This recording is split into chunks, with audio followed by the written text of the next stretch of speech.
Welcome to Feminist Question Time, which is brought to you by Women's Human Rights Campaign, the leading global organisation defending women's sex-based rights against the threats posed by gender identity ideology.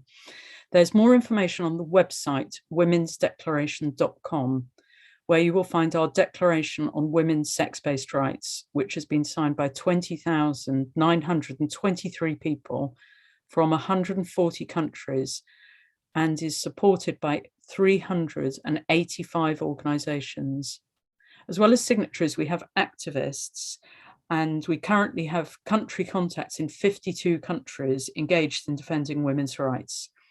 You can find out more about that on our website, womensdeclaration.com. And there's also a form if you'd like to get involved or indeed donate on that website. This week on Feminist Question Time, we have Christina Ellinsen from Norway, CLaudia from Austria, Arussi Unda from Mexico, Peggy Lurs from the USA, and we have Jennifer Thomas and Joy Gray from the USA. I'd like to hand over to Christina Ellinsen. So Christina is the Women's Human Rights Campaign Country Contact for Norway, and she's going to give us an update on what's happening in Norway in terms of self-ID and in terms of activism. So thank you so much for coming, Christina, and over to you. I thought I would take the opportunity to basically just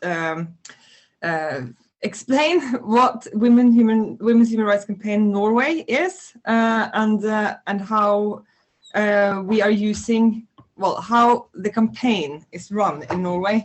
Since the Women's Human Rights Campaign is the only campaign which has produced a systemic review of the explicit relationships between biological sex, the universal human rights, and women's rights, it is an incredibly powerful resource for women everywhere to use to protect their human rights, basically. Well, obviously it is. So even though the declaration was initially written in response to a situation in the UK, because it has been written in the way that it has, they have given us all such a gift because it is internationally applicable, and it's possible to apply it to not only to your national status, your national situation, but also on local situations. And Britain by far has made such a massive impact on how gender identity can be understood and how the threat to women's rights can be understood. So I'm just so incredibly grateful for the work that you guys have done, that Sheila Jeffries and Heather Brunskill-Evans, Maureen O'Hara, and of course Joe Brew has done in terms of writing and mapping out exactly what it is that's happening when we replace biological sex in law with the subjective understanding of gender identity. In order to systematically wage the campaign in Norway, I have set up and registered Women's Human Rights Campaign Norway as a charity. Because since the politics and activism to remove the legal frameworks and legislations around biological sex, it's not going to go away, and it's being waged incredibly well organized. It's very well funded, and there's no way we can protect women's rights or the situation unless we go about it as systematically as they are doing, or as this politics is being introduced. When you remove such a fundamental factor as biological sex from legal settings, then the domain that is affected is huge. I mean, women's rights are it's the most important part of those domains, because it's also where biological sex has the most explicit application, and it is the foundation for for women's discrimination and for women's rights. So it's just simply not enough to engage in conversations on Twitter or writing a letter here and there. It has to be waged systematically, and the declaration and Women's Declaration and Women's Human Rights Campaign is just such an incredibly useful tool to sort of fight back. In Norway, what we do, the purpose of WHRC Norway, I mean, the Women's Human Rights Campaign is a campaign. It's not an organization like that. It's a specific campaign which are asking people to take a stand on a very specific set of questions, and it's written in a way that makes it applicable to very specific situations as well. So the campaign in itself is not an organization, but the charity that we've made, it's a way to be able to wage that campaign as systematically as possible. So what we do is that we basically promote the campaign, obviously. The technique we're using for that is to apply every time we see a situation that is relevant to biological sex and women's rights. We find the article in the declaration, and we use that incident as an excuse to educate and to demonstrate the practical consequences of gender identity replacing, the practical consequences of replacing biological sex with gender identity, and then we use the declaration to show how explicitly and specifically such a replacement is a human rights violation for women. And then our organization, as an organization, we also accommodate for women to study the situation, study the laws, to share information and perspectives, specifically around the practical implications of removing an objective defined factor in human rights with a subjective factor. And then the purpose of having like a national organization specifically for this campaign is also to make it possible for women to find us, to find other women, so that women can, basically find each other and find support in each other. So our charity offers memberships. We have 3 levels of memberships. And as members, full members are invited to join our study campaigns, our political campaigns, and all these subgroups are organized around the articles in the declaration.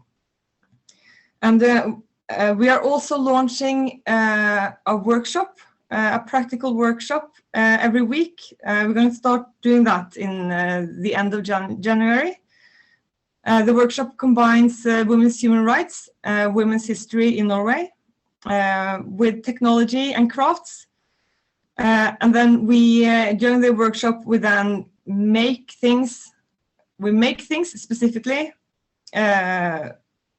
whilst we also discuss the practical applications of women's rights, basically. So we've been running the pilot this November, and we're going to launch the real thing by the end of January. The purpose of these workshops is to create a hands-on social and practical activity, which is empowering for women, basically. So the situation in Norway, the Norwegian language doesn't differentiate between biological sex and gender to begin with. So we use the word kjønn, which essentially means biological sex. But in the English languages, you can separate between gender and sex in a way that that makes it very clear whether you're talking about the material thing or if you're talking about the social constructs surrounding the sexes. And since we don't have that distinction in the Norwegian language, the proposals for self-ID and all the proposals for gender identity law and changing sex everywhere, nobody understood what they were talking about. Like the problem that we're dealing with, in terms, the consequences of replacing a biological objective material factor with a subjective, relative, and vague feeling. Nobody realized. I think a lot of people didn't realize, because the word sex, or the word sex in Norwegian, kjønn, it can mean both things. So that's one thing. The result of self-identification in Norway is that anybody above the age of 6 can send in a form, can fill in a form online, and then receive a new national security number or personal identification number, because legal sex in Norway is marked in your identification number. So to change legal sex in Norway, you basically change your identity number. And this was done without any thoughts or concerns about women's rights whatsoever. And there were no discussions about it anywhere. So I've contacted the criminal service, for instance, and asked them, so how are you planning on combining your declared plans of securing women's rights in prisons, whilst also meeting the discrimination laws surrounding gender identity?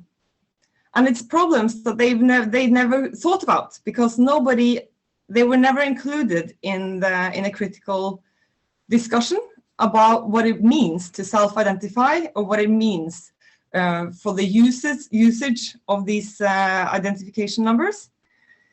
And many people still believe that when you talk about someone termed a trans woman, they think that is a woman who wants to be a man. They don't understand that they're actually talking about a man who claims to be a woman. So the entire concept of what a trans woman is, or what a trans person is, people did not think about it properly 5 years ago, and it's too absurd for most people to even grasp. So that's the basis in Norway. Anybody above the age of 6 years old can change their legal sex, and there's no way to verify whether or not there's no way to verify what biological sex Norwegian citizens have, because it's not registered anywhere. I mean, it's in the public records, it's not registered anywhere. In Norway, we also have the Rainbow Lighthouse certification program, which is basically the same as they've had in the UK in terms of the Stonewall training, whether they dedicate themselves to, where companies dedicate themselves to make real changes in their structures in order to accommodate around gender identity. And they have launched that already. They've launched it this year, and they have already enrolled one school for children have already received a certificate for this. And these certificates then, it's just shocking. It's shocking. It's a shocking misuse of democratic process that a private lobby organization can go into publicly democratic organizations and get them to change their legal procedure, change their procedures. without, I mean, they're bypassing our democracy. It's just shocking. So we have the same scandal that we've seen with Stonewall and the BBC. It's right here in the cards in Norway as well, because there's we started with the same kind of certification programs that they've had in the UK.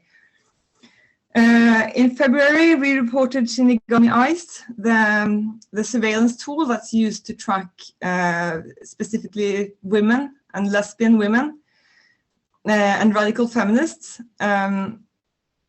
We reported them to the Data Protection Authority, and they sent a letter demanding a clarification from the developers of Shinigami Ice to prove that they had the valid reasons to collect the kind of information that they had, according to GDPR laws. So we're going to move now to CLaudia. CLaudia's from Austria. She's radical feminist, lesbian activist in the autonomous women, lesbian, female Emigrant Girls Centre.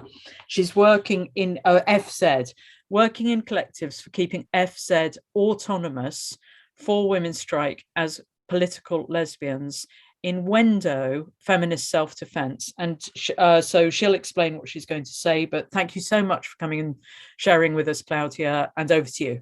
I, by myself, and also the FZ, which is the Autonomous Women's Lesbians Female Migrant Girlscentre, signed the declaration because we also think that it's not possible to change from one sex to the other. And the FZ is an exclusively female, also a women's space. And that's why, it exists more than 40 years now.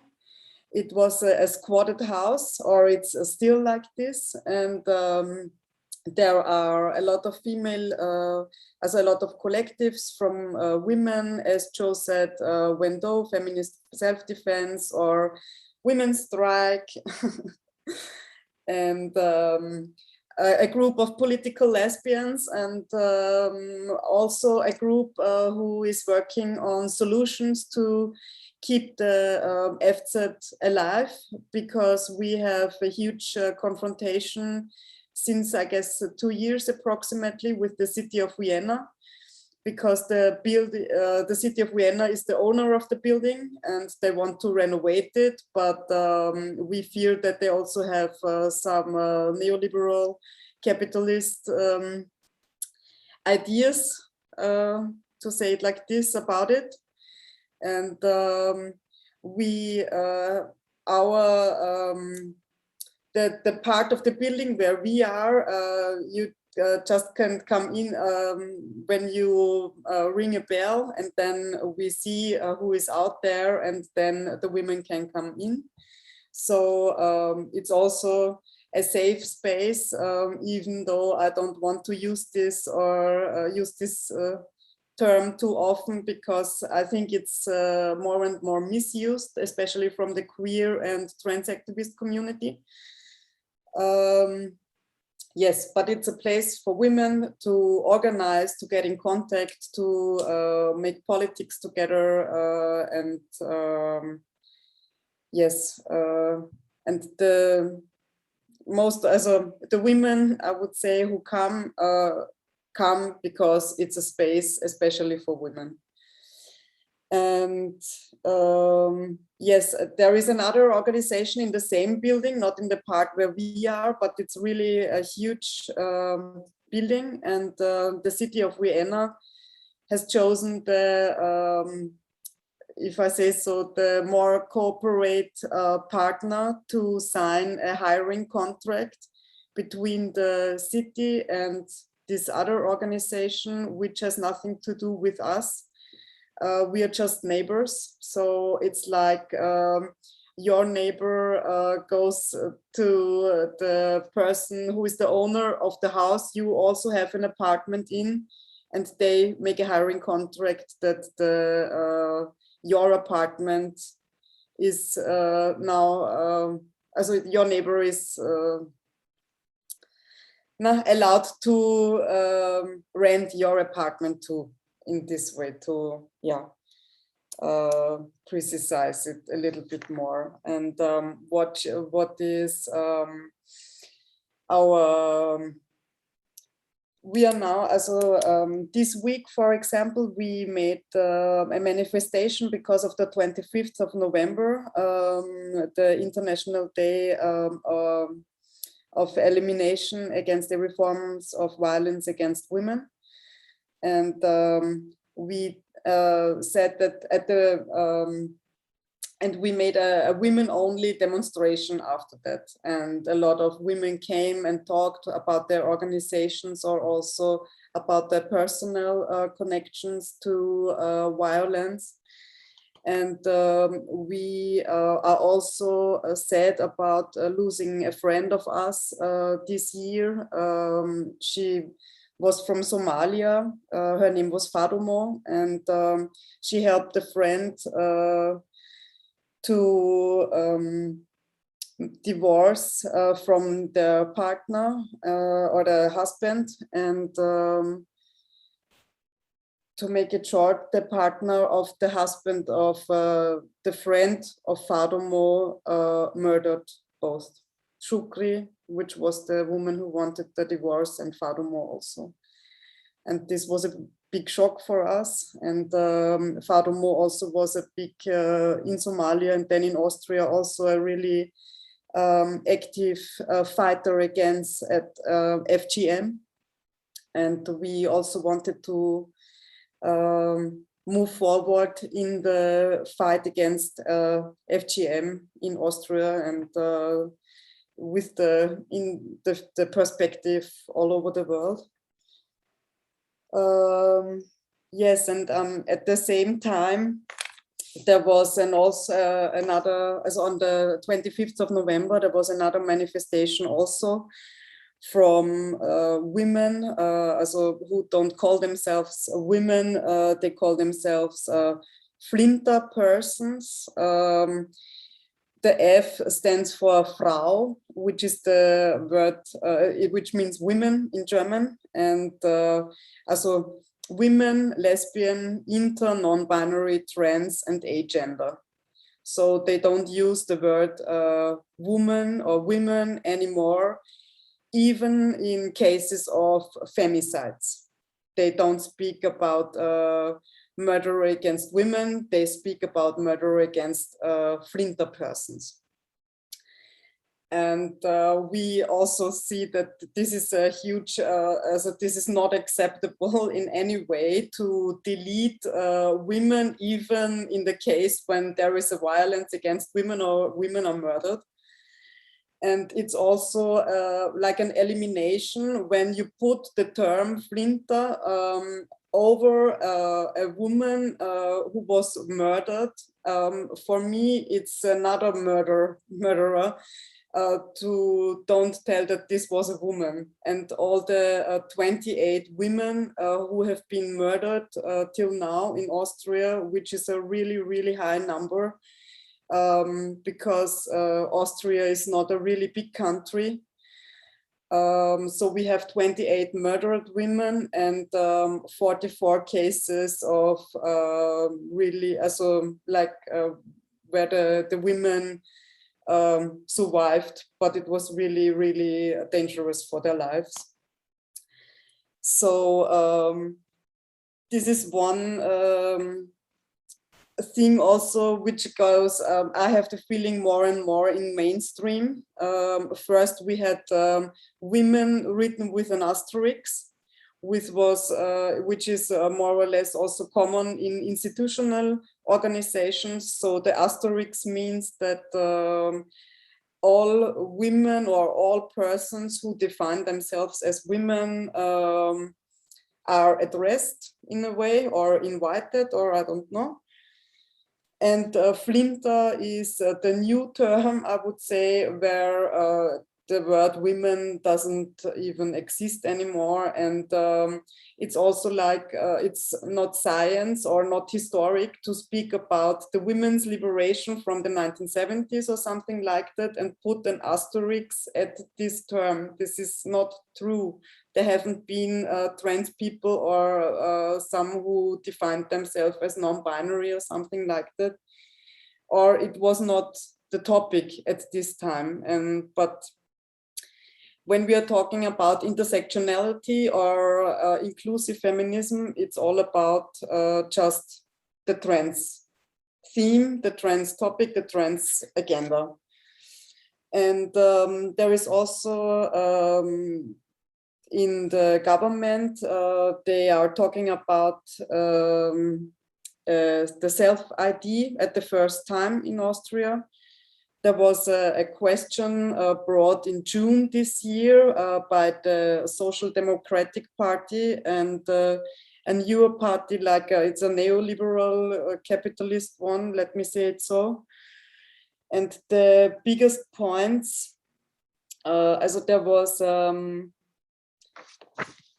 biggest points by now, but I think it's more or less the same in every country, is it's not really detailed what the consequence is for women after this, but they are going to, it's about the legally recognition of the gender, or as Christina said, in German it's the same, there is no, also there is, but yeah, okay. Because we saw as a gender is, no, okay, sorry. The legal recognition from your self-defining or the spoken act to go to the, I say government to say, I'm a woman, for example, and then you can be, or this, the goal of this is that you you don't have to bring any certificates, psychological or psychiatric ones or something like that, like in the past, that you go there and say, I'm a woman, I'm a man, I'm non-binary, or I'm intersexual or something like that.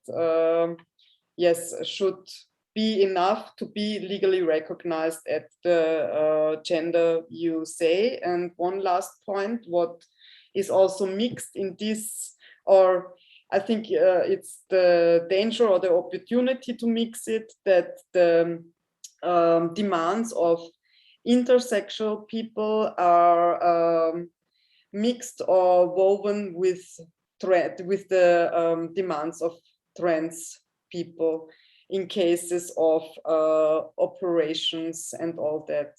So like because they also say the sex or the gender you signed at birth is coming from the intersexual movement also, no?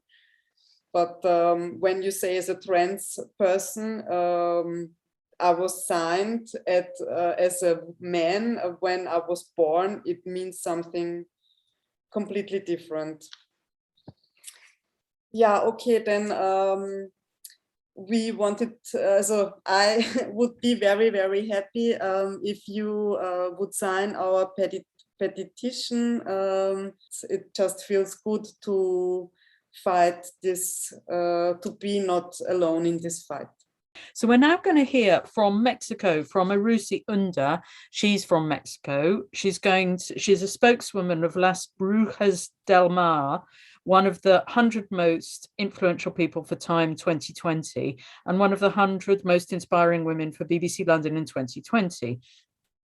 She's going to be talking about the persecution, censorship, and closure of spaces, harassment, and violence against feminists. Buenas tardes a todas y gracias por permitirme compartir una vez más acerca de nuestro contexto como defensoras de los derechos de las mujeres en México. Hace un par de días, un comando armado disparó contra el Palacio Municipal de Guaymas, en Sonora.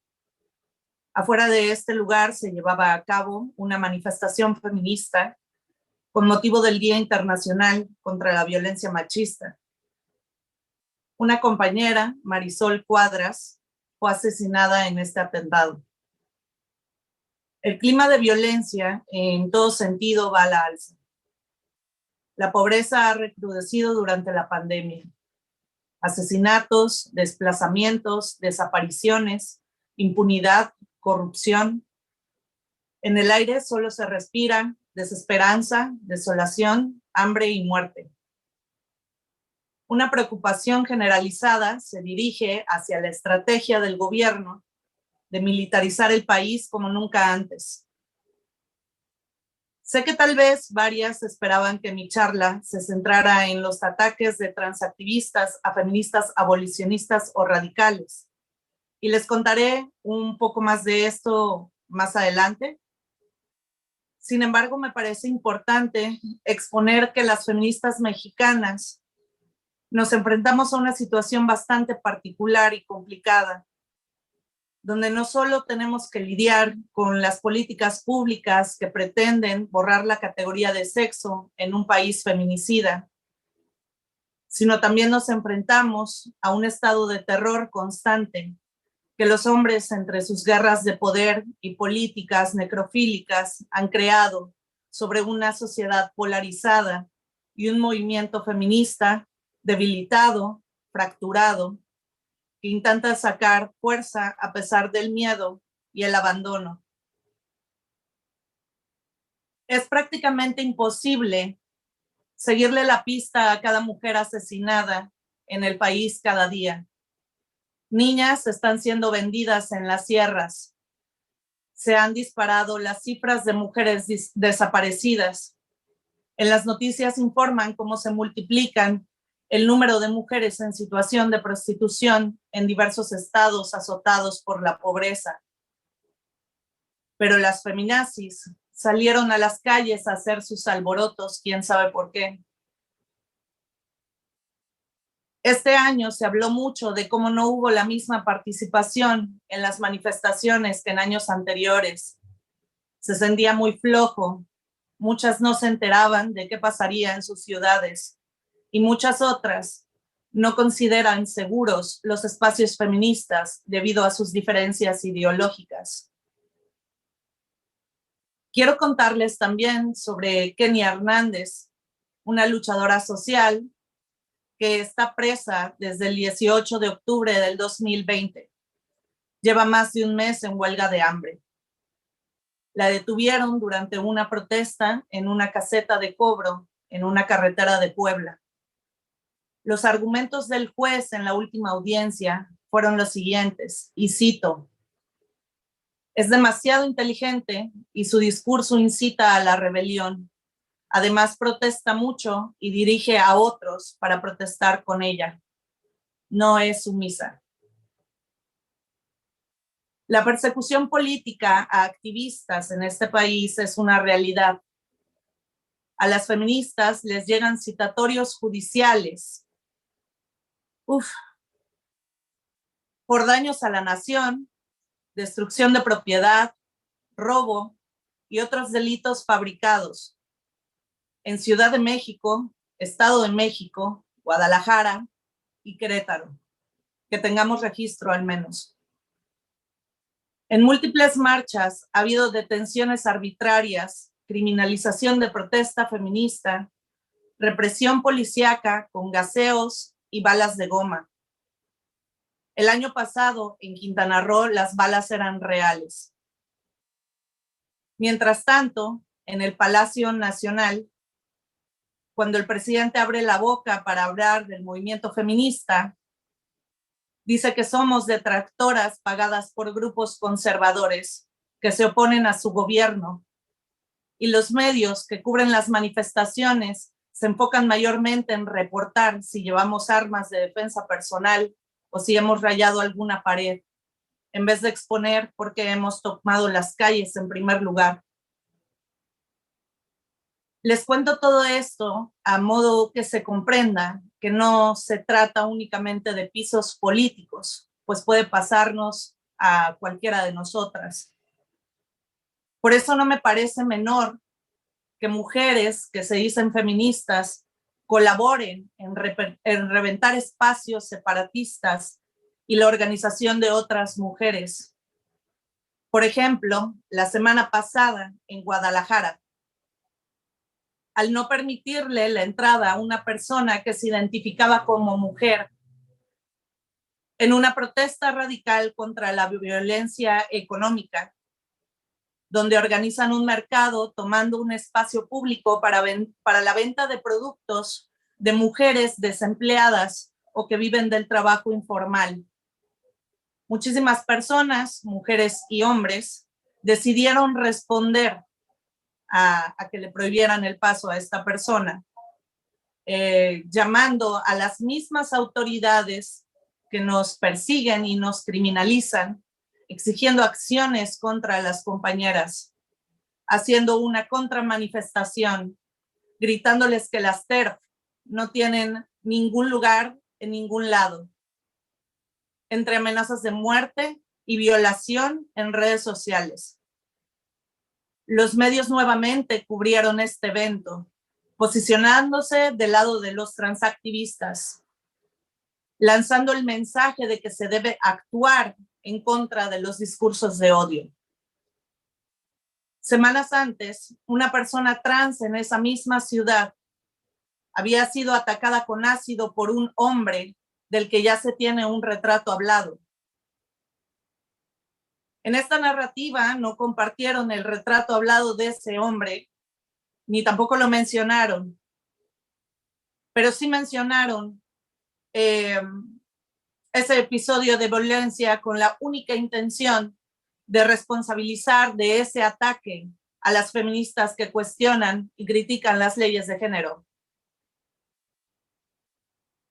Como Adana Corres, quien hizo una entrada para un nuevo medio de opinión virtual que tituló Hablemos de Mujeres, donde escribió sobre eso, la importancia de hablar de las mujeres, citando a Gerda Lerner, François Derriter, Graciela Hierro y otras mujeres que han teorizado sobre nuestra opresión basada en el sexo y el origen del patriarcado. La respuesta fue brutal. Semanas de ataques, incluso de figuras mediáticas como actores y escritores que exigían junto a transactivistas que no se le dieran más espacios de opinión, calificándola como transfóbica e incluso racista, buscando a sus empleadores para exigir su despido, humillándola públicamente y difamándola. En fin, todo lo que lamentablemente muchas de aquí conocemos en primera persona. Por otro lado, está la reacción hacia las mujeres que se pronuncian en contra de la explotación sexual y reproductiva, que ya no se limita a los clásicos linchamientos públicos por estar en contra de las trabajadoras sexuales, sino también trae pegada la homofobia por protestar en contra de la gestación subrogada. Y en el caso de Teresa Ulloa, con más de 40 años acompañando a víctimas de explotación sexual y trata de personas, una campaña de difamación orquestada por medios coludidos con el lobby proxeneta y siendo expuesta entre acusaciones graves desde la plataforma presidencial. Al mismo tiempo, Brenda Lozano, quien fue postulada como agregada cultural en España y después bajada del puesto al encontrar tweets donde se burlaba del presidente en turno, publicó una nota para El País que tituló 25N, el mes de la remembranza trans. Porque no bastan los 80 días en el calendario para visibilizar lo trans al año. Deben agarrar una de las dos fechas que están dedicadas a denunciar la violencia masculina contra las mujeres, donde además aseguró que de los 10 feminicidios que ocurren diariamente en México, 4 son contra personas trans, pero que eso nadie lo sabe y nadie lo dice. Sobra decir que esto es falso. Hizo esto en el Día Internacional para eliminar la violencia contra las mujeres. Y así podría pasarme todo el día contándoles el escenario tan sombrío y difícil que estamos atravesando las feministas en México. Pero espero que con esto que les comparto puedan darse una idea de que la guerra contra las mujeres está abierta desde todos los frentes y cómo en este momento histórico que demanda un despertar de conciencia colectivo, una articulación estratégica y una formación feminista impecable, existe una fractura que parece ser cada día más grande. Y es que en esta guerra de las transincluyentes contra las terpas, el único que gana es el patriarcado. Lo más triste son las imperdonables traiciones estando bajo este escenario. Lo más molesto es que la gran mayoría de las mujeres aún no parece darse cuenta. Lo más frustrante es saber cuántas no hablan por temor a represalias. Por eso lo único que nos hace seguir adelante es la esperanza de que con la verdad de nuestro lado nos alcance la vida para el momento que el tiempo nos dé la razón y podamos juntas hacerle frente a este reino del terror. Agradezco profundamente la oportunidad que se me da para hablar de todo esto. Realmente no he dormido muy bien en estos días, entonces espero de corazón que lo que les comparto haya tenido algo de sentido. Muchas gracias. So now we're going to hear from Peggy Lewis. Peggy is from the United States of America. She's came out in 1979 and started as a lesbian feminist rap group. She was founder of Women Against Rape and Common Woman editor. She headed the Women's Council for a decade and taught ecofeminism at the Institute for Social Ecology. Feminist Media Review, her Access TV show, has run for over 20 years. She's also a designer builder of several houses. Peggy is going to talk to us about the impacts of trans rights activists on lesbians, and her talk is called Lesbians, the Ultimate Loose Women. Thank you so much, Peggy, for speaking to us, and over to you. Some women have said that they're tired of hearing about the past, but the threads of oppression continue. So what I wanted to do today is trace those strands and see what continues and how it differs now. I came out actually in 1973. I started the first lesbian rap group in Vermont with the woman who had become my first lesbian lover that very night. I came out of a 7-year marriage, living with my 3-year-old son, Justin, and seeing him off to his dad on weekends. Lesbians were a big part of the growing women's liberation movement, but we made many liberal feminists nervous, and we had to struggle to be recognized. It took the Lavender Menace to startle now into the awareness of how many we are and how big a part of the women's movement we are still. I was one of a group of mainly lesbians who started Women Against Rape, WAR, W-A-R, in 1973. Later, we opened the hotline to battered women, and we were immediately inundated with calls. We housed women in safe homes until we found a suitable shelter. WAR became the Women's Rape Crisis Center, and then Hope Works, and Women Helping Battered Women became Steps to End Domestic Violence. Federal money brought in men. Women came out of the group's name. The agents were deleted, a mistake. We need sources of funding that do not demand our service to men. In the early 70s, lesbians were not represented anywhere in the media. It's hard to explain how there was nothing.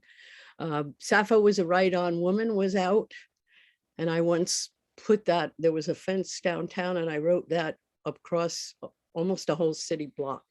And I met a woman who sat in the patisserie and was so thrilled to see it. And Sappho Was a Right-On Woman was out, and Rita Mae Brown was at Goddard College reading her as yet unpublished Ruby Fruit Jungle. I went with Faye to hear her read a chapter. Our small rap group grew. We had a women's center in the downtown supported by monthly pledges. The space was big enough for dances, which we organized. lesbians started a collectively run newspaper called Common Woman. This would be a good time to show a picture. So that, yeah, and the other one is a picture of the cover of Common Woman covering the action we did. The action we did was that we curfewed men. We got a very official looking, and it's on that page, picture of the seal of the city. We said, due to the rising incidence of rape, men need to be off the street at 10 o'clock. And if they needed permission, they could call the mayor, the head of the university, or the editor of the paper. We made a big impact. We were on the top of the fold in the local paper, and men were furious and calling all of these people, about their movements being circumscribed. So we made our point. One morning I went to see a friend, and she held up a copy of something with a picture of an Amazon on the cover. This was quite exciting at the time. I had never seen Amazons represented anywhere, and this was a lesbian feminist art journal. So that was very exciting for me at the time we were out there, and there were wonderful articles in that. You can find some of it online. When I get asked nowadays, how can you be so horrible to trans people? They struggle the same as you did coming out. Well, this question lets me know the person has no clue of our history. We were a liberation movement. We wanted to be openly lesbians. Our demands took nothing from other people.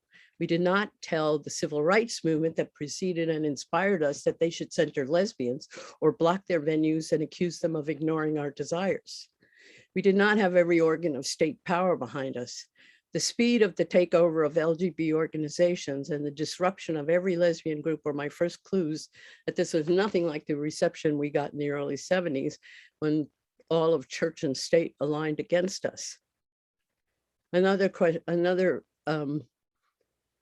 I get is, but lesbians can assault women in public restrooms, don't they? Yet lesbians don't prey on other women, or believe me, we would hear about it. As lesbians are way overrepresented in prison, 25 to 40% of the prison population is lesbian or bisexual women, even though we're probably less than 5% of the population. It's not because lesbians are more violent than other women. It's more because patriarchy demands that we be tied to men. We lesbians are loose women, not in the sense of being lewd women, but because lesbians refuse those ties and choose women and their female selves. These are some of the forces used against lesbians. Corrective rape. There is a long and sadly continuing history of corrective rape. There have been a lot of reports of this in South Africa. But corrective rape has a new face. Now men try to shame lesbians into sex with accusations of transphobia or genital fetishism to women who refuse. And as Angela Wild's research has shown, they are not reluctant to use force or rape if those women don't capitulate. Another way we're oppressed is we are fetishized and pornified. Google lesbian and you go through pages of porn sites before you get to any lesbian organization. Any woman or girl not conforming to the current style of femininity derived from porn is seen as masculine and will be asked when she's transing. Another one is the historic practice of locking lesbians away in mental institutions or lobotomizing them is not as prevalent as it once was. Now, women and girls with a mental trauma or body dissociation who are likely to be lesbians are slated for hormonal or surgical treatment that claims affirmation will cure their distress. Lesbians have also always been deemed unnatural and not real women. We used to be considered men. Now we are meant to buy the absurdity that men are lesbians. And this has meant male monopolizing of lesbian dating sites, another way to keep us from connecting. Currently, rapid onset gender dysphoria is rampant. Puberty blockers are given to children. Girls with no sexual experience are cutting off breasts before they even have a sex life. Entire friendship groups declare trans status in this social contagion. Left alone, most of these girls would be lesbians. our future lesbians are being scarred for life or worse. This is a horrific conversion therapy, as bad or worse than the former practice of chemically castrating homosexuals using the very same chemicals. Lesbian feminists did two unpardonable things: proposed and promulgated a female-centered, non-phallic sexuality with relationships based in equality.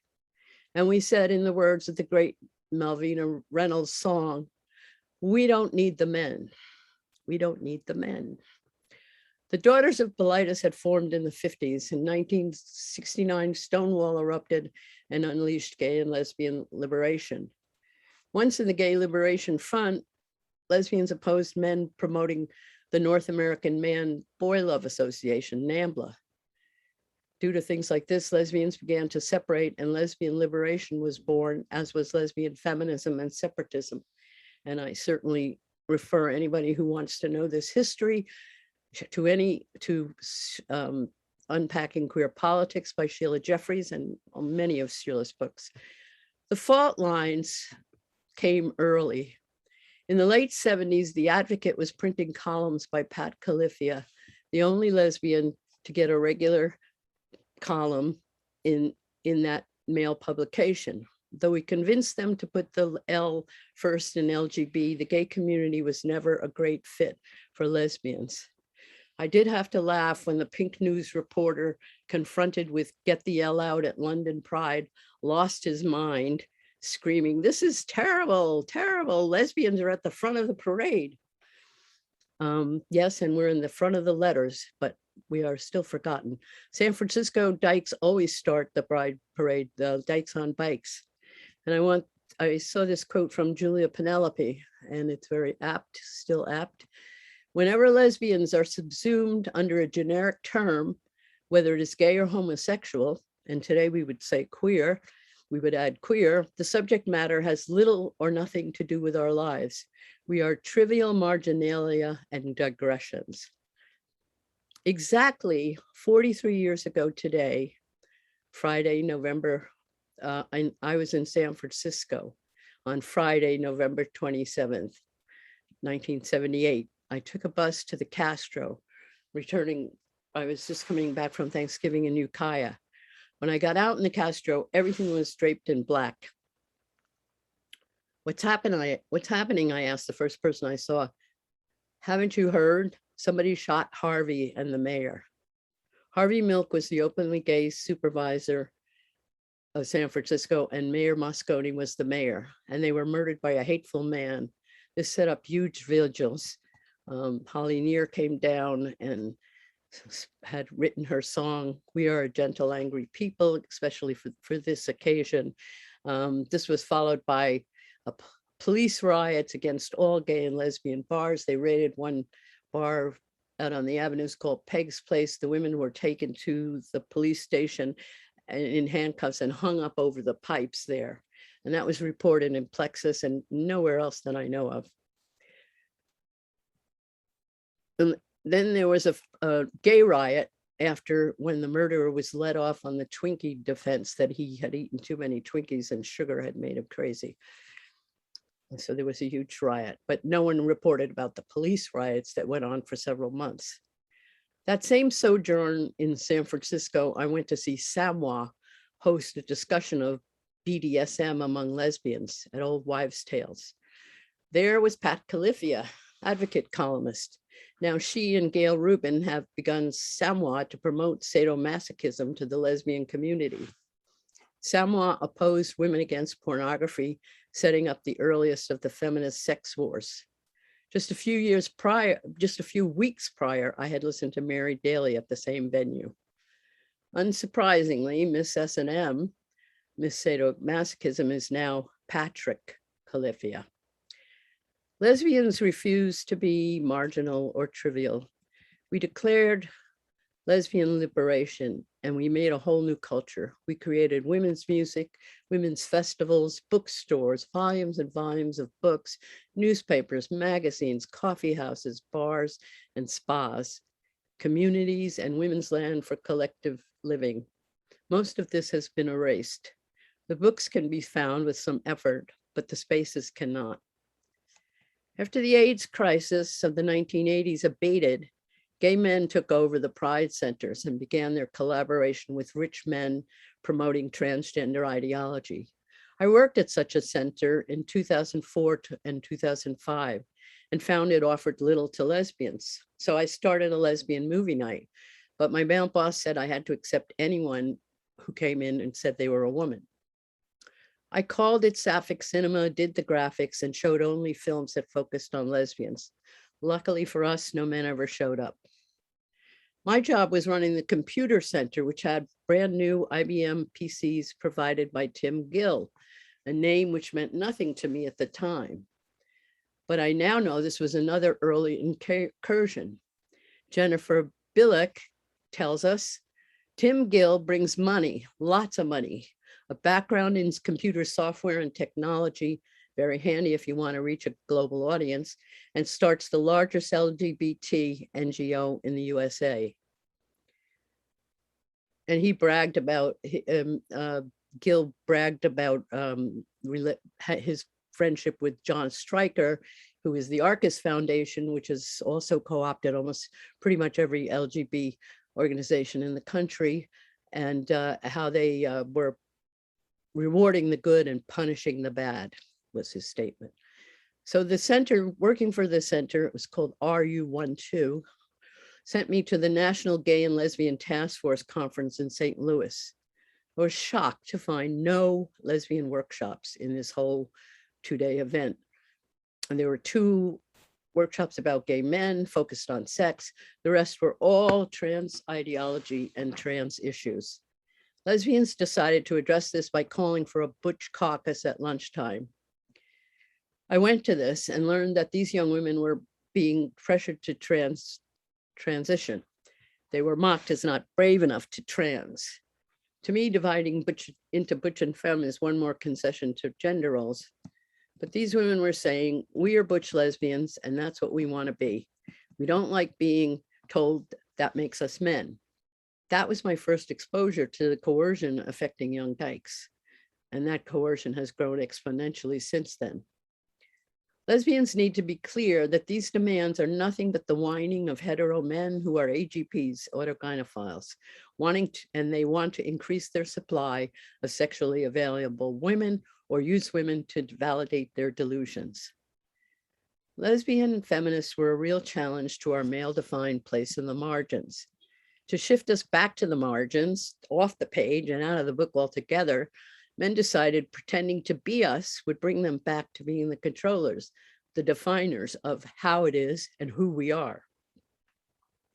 They started their movement to replace us with a group of men developing theory to support their paraphilias, and they invented and continue to invent words and phrases to bamboozle everyone and to recruit eggs.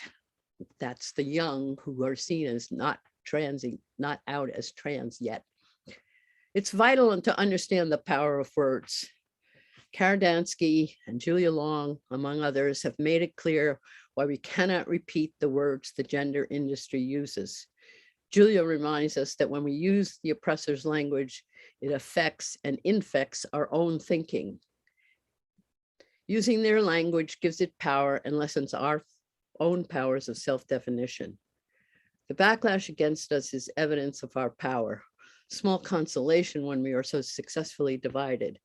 Capitalist patriarchy, with its dual hatred of women and nature, has organized a world more misogynist than the 1950s. Martine Rothblatt, who regularly visits Burlington, my city, and funds the local tech jam, says transgenderism is the on-ramp to transhumanism. And we might start calling that non-humanism. So what do we do? Well, we're doing it here in the WHRC, connecting globally. The Women's Liberation Front is holding educational forums and filing important lawsuits. The gender mappers are locating and documenting gender clinics. The TERF Collective is neutralizing that slur and spreading their message with flyers and stickers and demonstrations. Spanish and French women have organized marches, even though they have been violently attacked by male gender activists. Young dykes and women-loving women are using the media of the moment, putting out songs like Born Not Worn and hosting Womb with a View to discuss issues on YouTube. Detransitioners telling their stories on YouTube inspired me to talk about radical feminism on video, as some desisters credit it in helping them understand that they could change their minds and not their bodies. I planned to do radical feminism online, but I found that someone had already put some of my videos from my TV show, from my Access TV show up there. So what we need to know, this is a patriarchal war on women and lesbians, which means a set of power relations is at play and that we cannot educate it away. We must build a counterpower to demand an end to it. Joel Ruby Ryan, a man who heads up gender studies at the University of New Hampshire, my neighboring state, says we need to do away with the word woman. But of course, not men.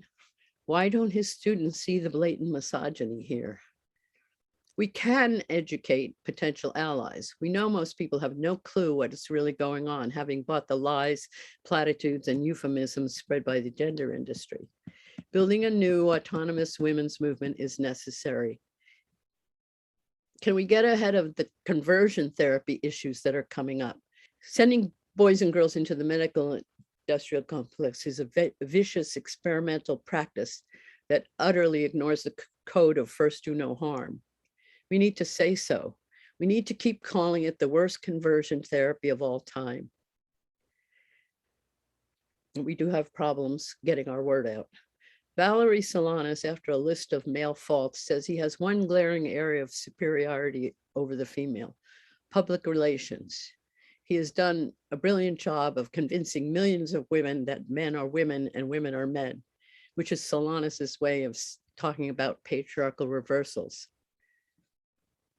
Those interested in Solanas can follow today's session in a breakout room where we will show clips of I Shot Andy Warhol and discuss her.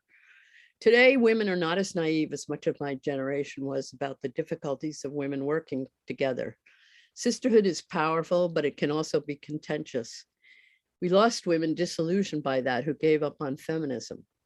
The worst and most costly betrayals in my own life came from women, sadly. Flo Kennedy, a wonderful Black feminist, said, "If you think power corrupts, try powerlessness." This is difficult work that goes against the grain of our training in submissiveness. One of the rewards is unlearning that submissiveness, claiming our power, claiming our anger, so forbidden to women, but such a necessary engine of change. We can discover ourselves out from under the roles and limitations designed to keep us quiet and small. Tools to fight back. Understand patriarchal reversals so that, or you can call it narcissistic projection, like calling us fascist when their methods are thoroughly authoritarian. Our love for each other is our most potent weapon. It is why our oppressors do their best to divide us and destroy our organizations and try to prevent our coming together. I want to read a little bit from the introduction to Janice Raymond's A Passion for Friends, which I really recommend to everybody. She says, sustained emphasis on female oppression, the state of atrocity, and the communion of resistance can have the undetected effect of making the female experience synonymous with the colonization experience. Female friendship gives depth and spirit to a political vision of feminism and is itself a profoundly political act. Without gyne affection, our politics and political struggles remain superficial and more easily short-circuited. Change may occur, but maybe only for a limited time and on levels that do not really shake the foundations of hetero reality. It's not enough for feminists to dissect the corpse of patriarchal pathologies. It's not enough for women to depict the state of hetero reality.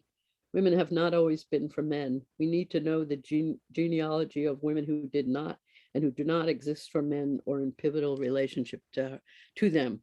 And we need to create a vision of gyne affection. What women search for can be as important as what we find. Our love for each other is our most potent weapon. It's why our oppressors do their best to divide us and destroy our organizations and try to prevent our coming together. The love and joy and camaraderie between women can be a prime motivator. You don't need to be a lesbian to participate in that. You do need to be a woman-identified woman. You do need to give up being mad and succumbing to male approval desire. And now we might need to watch out for LAD, left approval desire. And I want to quote here Audre, the great Black lesbian feminist, Audre Lorde, who says, "When I dare to be powerful, to use my strength in the service of my vision, then it becomes less and less important whether I am afraid." So I call for us to share our love and have some courage, sisters. I ran for city council this year. I didn't win, but it did get me some publicity and a chance to talk about the issues. It also got me several articles trying to diss me, which sort of had the same form of going, the journalist who listed themselves with their pronouns went to a couple of people who were trans and they said, "Oh, that's terrible, she's a transphobe, it's scary, scary, terrible things are going to happen to us." The reality is the bad things are happening. There's nothing happening to anyone trans that I know of in Vermont. We have terrible laws that have no lower age for surgery. Christina brought up Shinigami eyes. One of the things that happened to me was, one of the things that happened to someone else, this young woman who was starting a business catering from her home, had lots of customers her first couple of weeks, and then someone using Shinigami eyes found that she was a friend of mine on Facebook, and they started to attack her and they basically destroyed her business. And a friend of mine lost a job over this, and another woman lost her place, and I have become a pariah in the community that I started. And just, you know, so this is what happens with this. I mean, I'm okay with that, but I'm not okay with it, but you know, I can deal with it. But it's so annoying that it keeps being a focus on, oh, terrible things are going to happen to trans people. Sort of the same thing happened in the UK this year, where, you know, they're carrying on about Trans Day of Remembrance. No trans person in 3 years has been killed in the UK, but this year 120 women were. And in the US, that's 3 to 5 women a day being killed by domestic violence, or by battering, I should say.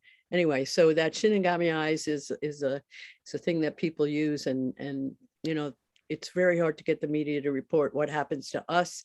They still keep up with this, but we'll keep plugging away until it happens. So our next speakers, who are going to be on camera together, are going to be Jennifer Thomas and Joy Gray. Jennifer Thomas is a co-founder of Rev Fem Rebellion and grassroots coordinator for Women's Human Rights Campaign USA. She came to activism via environmental work. She was part of a community that helped close a $1 billion corporate polluter, and then recently came to awareness about the problems with gender identity ideology. Joy Gray is a rad femme from Baltimore, Maryland. She's been a feminist activist and victim advocate since 2015. For the past 6 months, Joy has had her motorcycle boots on the ground, traveling around the US and speaking to everyday people about gender identity, ideology, and rape culture.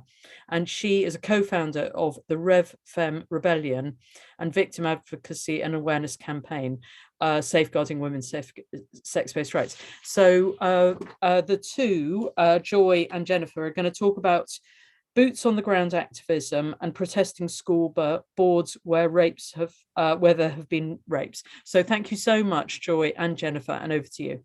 Joy and I started Rev Fem Rebellion because we saw a need to fill the gaps in boots on the ground in America. There are few feminists, and America is so widespread that we were having difficulty connecting. So Joy took her motorcycle and, connected with women in person, which is, once you connect with someone in person, you get them, you get them in, right? They want to be a part of it. So So that's been working out, and we have been kind of poking the bear, going through protesting, poking the bear, looking for soft spots. And one revealed itself with the Loudoun rapes. We went to Loudoun. While we were there, different groups approached us and very curious about what we were doing there. And, because they don't really know the difference between radical feminism and liberal feminism. So they were pleased to see us and want to work with us. And what happened after that with the political disaster for the Democrats indicated to me that that is a way in. It's a way in to, there's at least someone to hold accountable with the school boards. So we've developed a new plan to protest or, kind of gather people via, we're going to canvass the school district where there's a rape. There's been a rape in Minnesota. So we're focusing on that one and go there like a week before and try to get parents to join us in the protest. I think this is the red button. I've been waiting for something that breaks through the media and breaks through the political situation here in America. I thought it was going to be detransitioners, but it looks like it's the rapes in the schools that is really a key strategy. So that is our plan for the future. We're also doing a protest on December 1st, and we're joining Save Women's Sports in a protest on December 12th. And then after that, we will take a break and gather intelligence and plan how we're going to approach the high schools, the protests for the high schools, and develop our website a little more and bring more people in. We're looking to connect with, whether you have religious affiliations or political or personal or both, we can all agree that safeguarding women and children is top priority. So we're looking to work with other groups, parent groups, and, amplify our voice. In America, it's wide, it's such a large country that we needed to actually get boots on the ground to connect women. It wasn't working with the social media, right? It just wasn't translating into action on the ground. And I think we've developed, a fairly large group, considering the size of the radical feminist group in America. And I think that we can really kind of wedge ourselves in with this high school situation, because under Biden's EO, any school that wants to receive federal money has to comply with these gender, policies that they're putting in the schools, and they're in all the schools. They are in them. Whether the administration decides to enforce them and how they enforce them is where, we're going to see, problems. And that's where we have a way in. I've been on the road now for about 6 months. That's why I'm speaking from the van. So I wanted to emphasize that Red Femme Rebellion comes from a victim advocacy place. I've been a victim advocate for about 5 years now, working with an organization that assists sexual assault survivors, domestic violence survivors, which we now refer to as interpersonal domestic violence survivors, or interpersonal violence survivors, depending on the organization, and human trafficking survivors. So the trifecta there. And one of the points that I think is important to bring forward with victim advocacy is that it is a meeting point no matter where you are or who you are. I have now been all over this country for the past 6 months. I mean, east to west coast to back, all over. We've been joining protests with organizations like Jen said, with Save Women's Sports and Keep Prisons Single Sex, and women's sex-based rights organizations. And the single point that everyone, no matter what your religious beliefs, political beliefs, personal beliefs, everyone can agree on safeguarding. And that kind of spans all of these issues. So we've done protests at prisons. We've done protests at the pediatric gender clinics and hospitals. We've done protests for against the Olympics and other sports organizations for allowing men to compete. And most recently on November 5th, we organized our own protest that was protesting social media corporations. So Facebook, Twitter, and YouTube, all 3 headquarters in California. We protested those, and 20 plus locations countrywide with 50 women. And the key to organizing for us has been making it accessible. So accessible both in talking to the normal public, just regular normal people, everyday people. I've never had a conversation, an actual conversation that started in someone willing to hear me out that has ended without them saying, wow, I have so much to think about. I had no idea that was going on. So it's about finding this middle ground. And we found great success in empowering women to come out and join our protest by making it easy. So one of the things that we've done to great success is plan the nationwide at all these different locations, and then we ship the posters. So this last November 5th protest, we shipped posters and a bunch of stickers and information as like a thank you to participants. And so all they had to do was show up, and we safety planned with every group that was going. And for some women, they were going as a bigger group and felt comfortable standing outside for a couple hours and engaging with people and talking to people. For other women that were going as a pair or maybe by themselves, they wanted to go early and just snap a selfie and say, hey, I'm out here representing for Red Femme Rebellion, free speech for women. And that was very encouraging. We had great success in women who hadn't felt comfortable previously coming out, and women who had said they'd been speaking for 6 years together online and never met together. And this was a reason to bring them out together in their area. So that's kind of the structure that we're doing, key on accessibility and being able to empower women no matter where they are to participate. And of course, victim advocacy, because all of this comes down to safeguarding kids and safeguarding women.